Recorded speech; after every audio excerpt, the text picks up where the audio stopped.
Welcome to Guide Guru. We hope this video helps.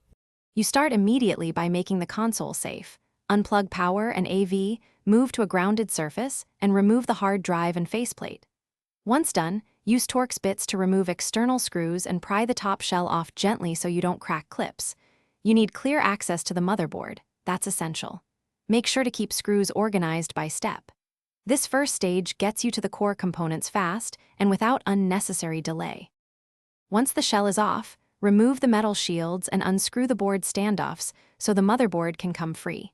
Carefully disconnect the optical drive ribbon and other cables, then lift the board out and set it on a heat-safe surface. Next, clean old thermal paste from the GPU and surrounding heatsink area so you can inspect solder joints.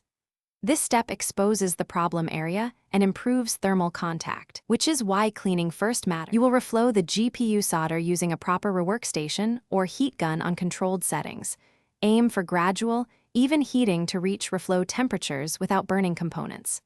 Once done and cooled, apply fresh thermal paste, reseat the heatsink, and reconnect cables before partial testing. Make sure to test power and video output before snapping the shell back on.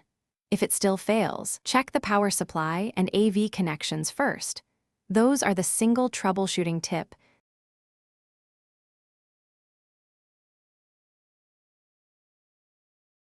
Thanks for watching.